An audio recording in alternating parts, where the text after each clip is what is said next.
All right. Empire.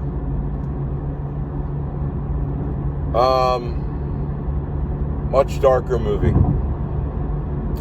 1980. God, I graduated from St. Roch's School, Staten Island, New York. 8th grade. That was my 8th grade graduation. Sister Antonia. 1980. In May of that year, on the 25th, my family and I went to see The Empire Strikes Back. It was probably at that time the most anticipated thing ever in my life at 12 years old. I had never looked forward to anything more than I did seeing that movie when I was a kid.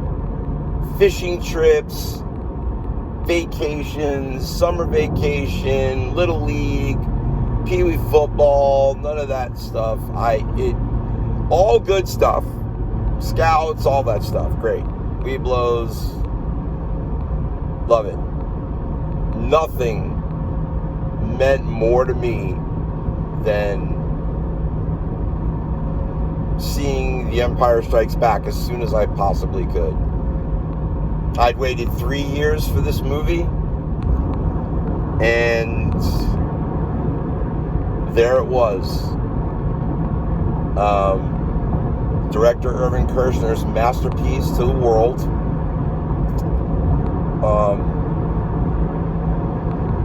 A better movie from a cinematic standpoint, for sure. Empire is, like I said in the last video, it's a masterpiece.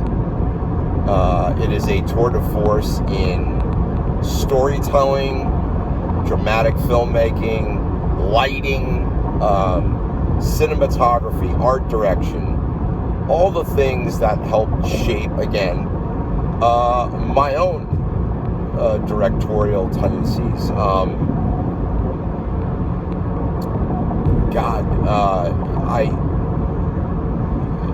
The thing I remember most about seeing Empire was coming out of the theater stunned. I was walking around in a daze. Like, I couldn't believe that the rumors I heard from the comic book being leaked before the film that Vader was Luke's father.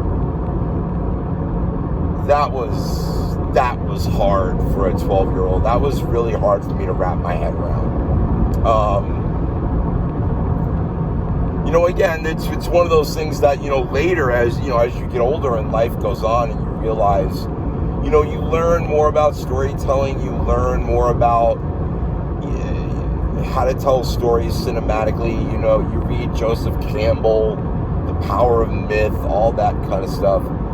And at that point, yeah, of course Vader's his father. It makes total sense. But to me at 12, I was just as confused as all my friends, as everybody. Like, nobody liked it.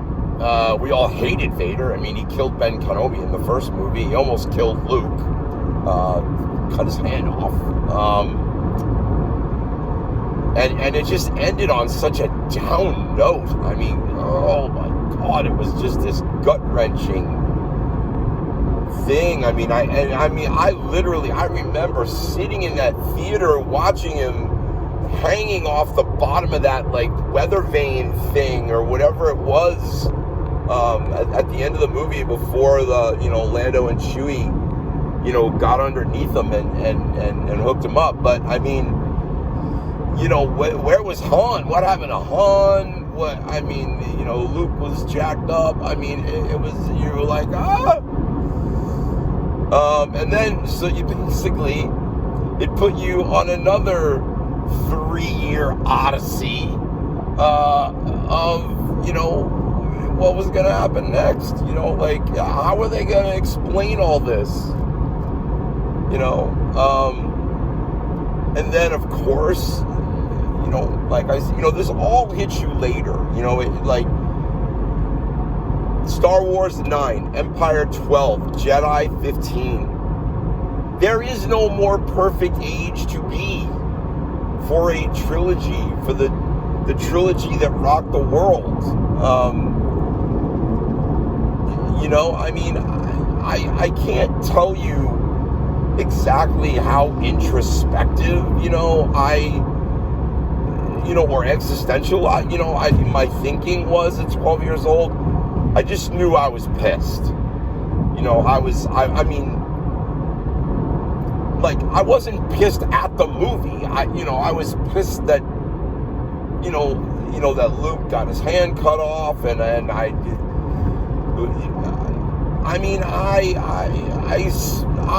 knew Han wasn't dead. I mean, by that time, there were trinklings of it was going to be a trilogy. There was going to be a third movie. They couldn't kill Han Solo. There was no way. I mean, he was the most dynamic, energetic character, the most intriguing character, certainly my favorite character in the films. So I knew he wasn't dead, but I mean, what? We didn't know what carbonite. Well, I guess. Well, you knew if you paid attention and listened to the dialogue. Oh, they've encased him in carbonite. He'll be quite safe if he makes the journey. And so 3PO, he kind of gives you the little hint that he's not dead and everything's going to be all right with our boy Han. But again, that little kid, that little you're just like, no. I was more concerned about Han than I was Luke. I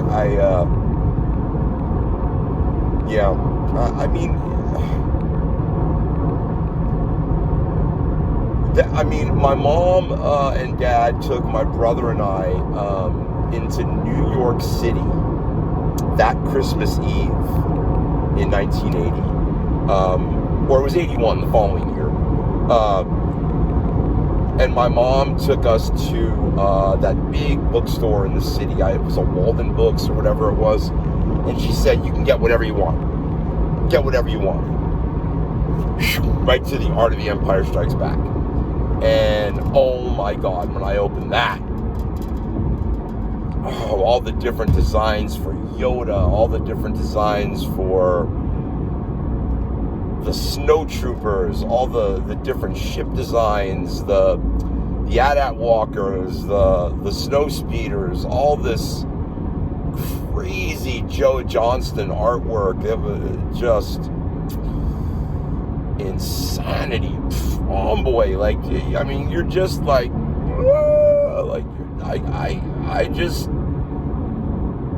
I'm literally feeling it right now as I'm driving in the car. I'm getting the chills. I've got the chills because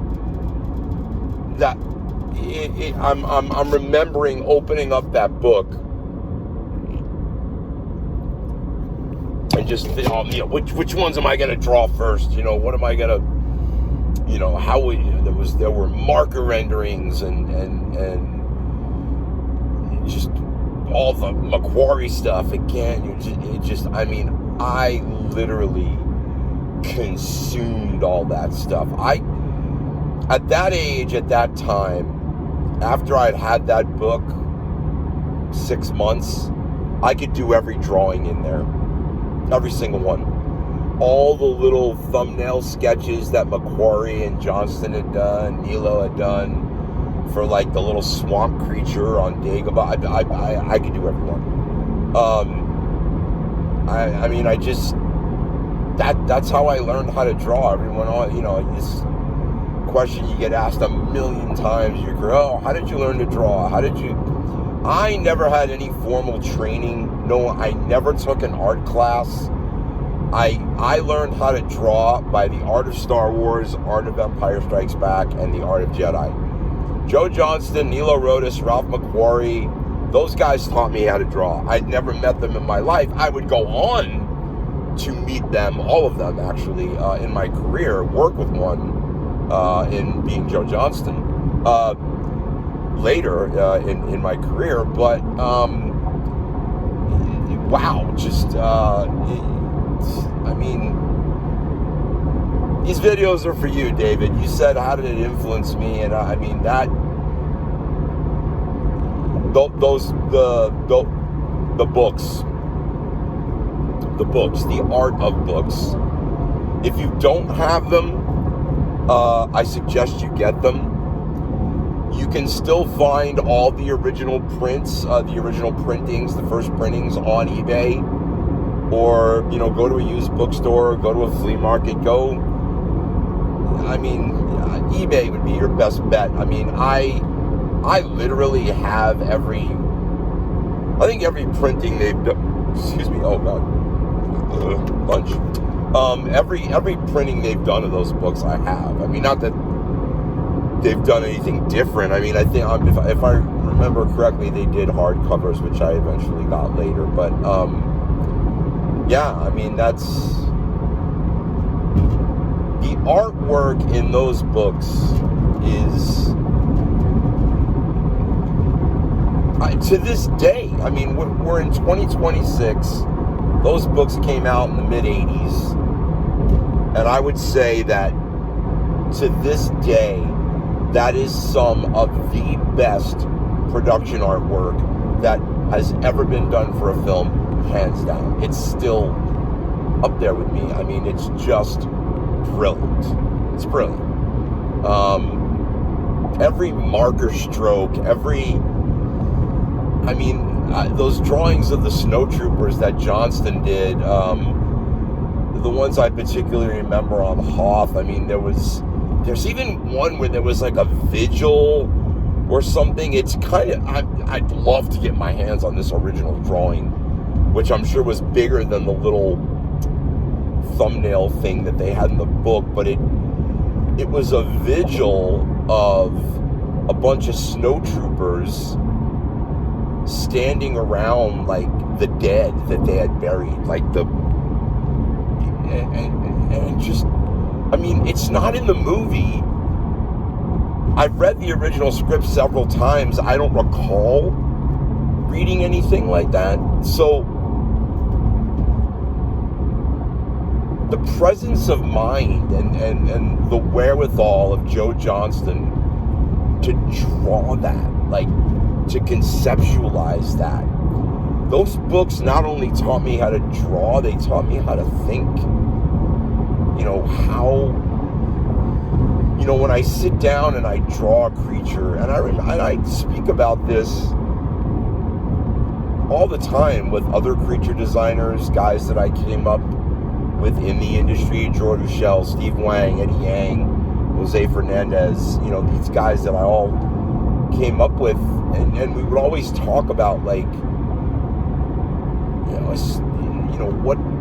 do you think about when you draw or you're sculpting a mask and you're creating these things? Do you think about the story behind them? And some guys are like, no, I just draw, I just put down the pencil and it just goes. And I can do that. I love to sketch, and I'm adept at it. I can do that. But to me,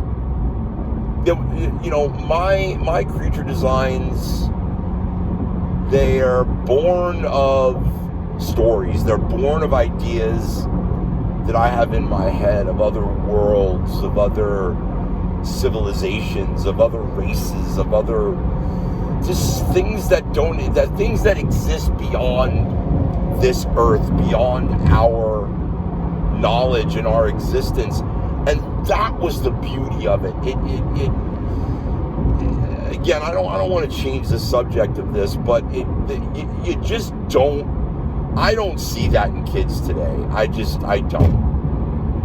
see it. I don't see that sense of wonder and love and passion. Their heads are too buried in their phones and, watching junk like this. So here I am contributing to the problem.